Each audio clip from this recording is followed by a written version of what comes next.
In diesem Video zeige ich dir, wie du ein Hai mit der Airbrush-Technik sprühst. Hallo, mein Name ist Anja von Airbrush Genial. Genial einfach. Los geht's! Jeden Freitag kommt auf diesem Kanal ein weiteres Airbrush-Tutorial. Wenn du keine Videos verpassen willst, abonniere den Kanal. Gefällt dir dieses und du willst mehr solche Videos, dann gib dem Tutorial einen Daumen hoch und kommentiere mit Ja, ich will. Ich habe Skizzenpapier verwendet und Schminke Airbrush-Farben. Die Farbmischung habe ich diesmal selbst angelegt. Das ist also nicht fertig gemixt von Schminke. Ich habe ein Cyanblau genommen und 4 Rot-Orange, damit ich dieses schöne warme Grau bekomme für den Hai. In meiner Farbmischung habe ich dazu, damit die Farbe auch fließfähiger ist, noch 5 Wasser dazu gemixt. Ich arbeite den Hai ausschließlich freihand aus, also weder eine Schablone noch lose Schablonen nutze ich oder Maskierfilm. Alles, was ihr seht, arbeite ich mit der Torrigon aus, mit einer 03er Düse. Ich habe wie immer den Kompressordruck auf ca. 1,5 bar eingestellt und bevor ich hier den Hai anlegen konnte, habe ich auch mit einem Bleistift 2B war es vorgezeichnet. Wenn ihr im Hintergrund meine kleine Katze hört, sorry, die ist gerade schmusebedürftig und möchte mit aufs Video. Alle Materialien, schwieriges Wort, verlinke ich euch wie immer in der Infobeschreibung. Es handelt sich da wieder um Affiliate-Links. Wenn ihr darüber bestellt, bekomme ich eine kleine Provision. Wichtig dabei, ihr habt dadurch keinen finanziellen Nachteil.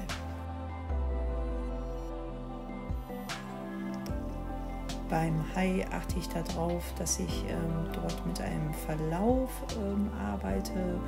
Oben seht ihr die Helligkeiten, unten ein bisschen dunkler. Ne? Und ganz unten, das seht ihr gleich, wird es noch ein bisschen weiter dunkler.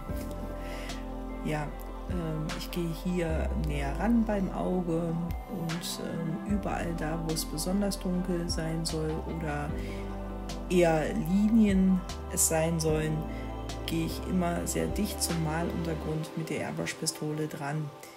Auch wenn ich ein bisschen Struktur in der Haihaut einarbeiten möchte, gehe ich näher ran mit der Airbrush-Pistole. Soll es ein Verlauf sein, gehe ich ein bisschen eher weiter weg, damit es nicht zu fleckig wird, es sei denn, es ist beabsichtigt und ich möchte es ein wenig fleckig haben.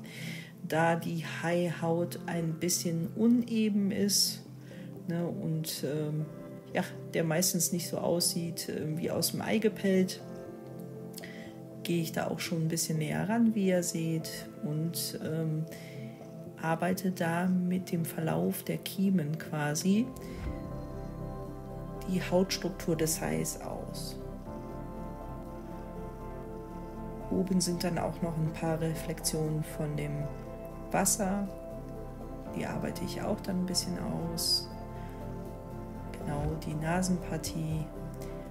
Jetzt gehe ich wieder weiter ein bisschen weg zum Maluntergrund. Ihr seht das. Und hier gehe ich wieder dichter dran, um einfach die Linien weiter einzuzeichnen und die Hautstruktur vom Hai ein bisschen, ja, zu formen. Hier setze ich ein paar Punkte drauf auf der Nasenpartie. Genau, das Nasenloch, das arbeite ich dementsprechend auch mit einem kleinen Verlauf aus. Wobei ich da sehr dicht rangegangen bin vorhin, weil es ziemlich klein ist. Ja, hier unten geht es dann weiter mit der Flosse. Da sie weiter im Hintergrund liegt, wird diese relativ dunkel, genauso wie jetzt der hintere Teil vom Hai. Alles, was im Vordergrund liegt, lasse ich ein bisschen heller vom Hai. Und alles, was im Hintergrund liegt, wird viel dunkler. Der Bauch vom Hai ist ein wenig heller, außer jetzt an der Flosse. Da lasse ich die Dunkelheiten natürlich. Genau. Und am Bauch lasse ich es ein bisschen heller, aber dafür ein bisschen fleckiger. Der Hai hat ja wohl schon ein paar Kämpfe ausgefochten. Deshalb die ganzen Schrammen hier. Ja, hinten habe ich ja schon gesagt, dass das von der Perspektive her weiter hinten liegt und daher auch viel, viel dunkler wird als der Rest vom Hai.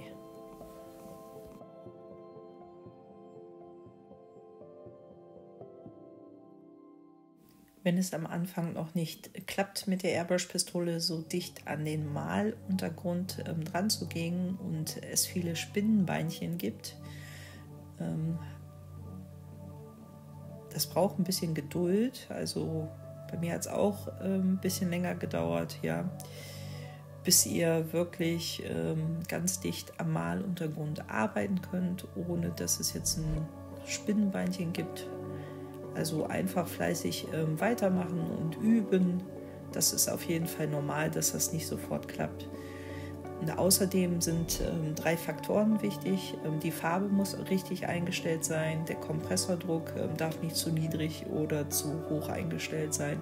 Und das Wichtigste überhaupt, die Pistole darf nicht verstopft sein. Also die muss wirklich richtig sauber sein. Weil je näher ihr an den Maluntergrund dran geht, desto wichtiger ist, dass diese Faktoren passen. Ansonsten macht es auch keinen Spaß zu sprühen, ne? Weil es andauernd nur Spinnenbeinchen gibt.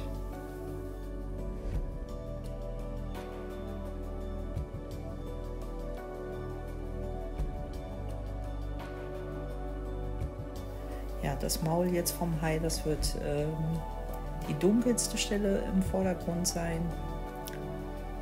Genau, die arbeite ich jetzt auch relativ dicht mit der Airbrush-Pistole aus.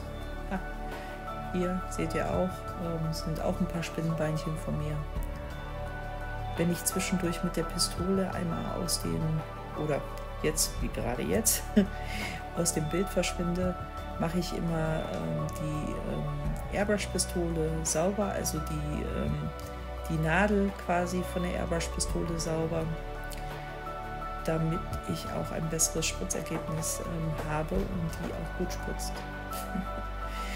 Hier ist es jetzt, dass ich mit dem Radierer, mit dem Radierstift von Faber-Castell die Hautstruktur vom Hai weiter bearbeite, die Helligkeiten auch ein bisschen ausradiere, genauso wie bei den Zähnchen.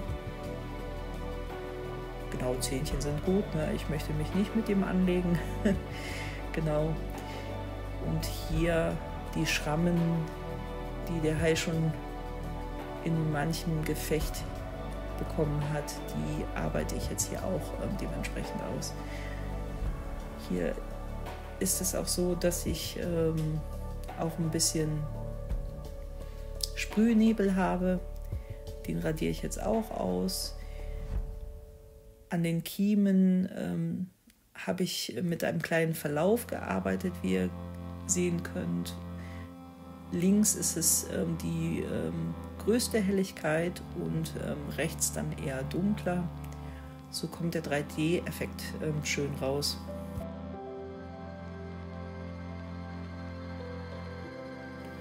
Wenn ich jetzt soweit alles mit dem Radierer ausgearbeitet habe, kommt dann auch noch eine Schicht Farbe wieder drüber, damit auch alles schön zusammenhängt. Ansonsten sieht das immer so aus, ja, als wäre das einfach nur draufgepappt. Das will ich natürlich vermeiden. Es soll ja schon zusammenhängen.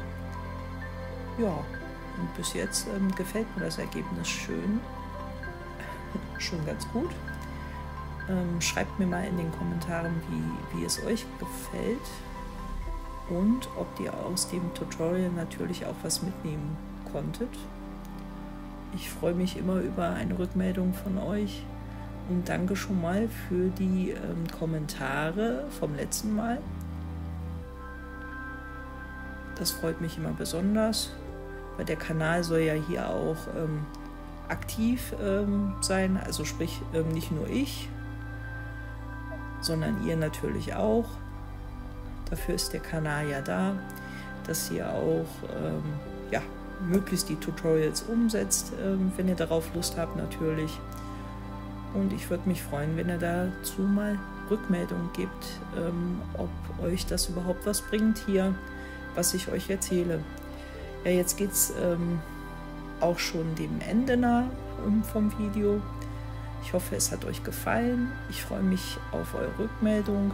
Hier einmal kurz das Endergebnis vom Hai. Und ich sage mal, bis zum nächsten Freitag. Bis dann.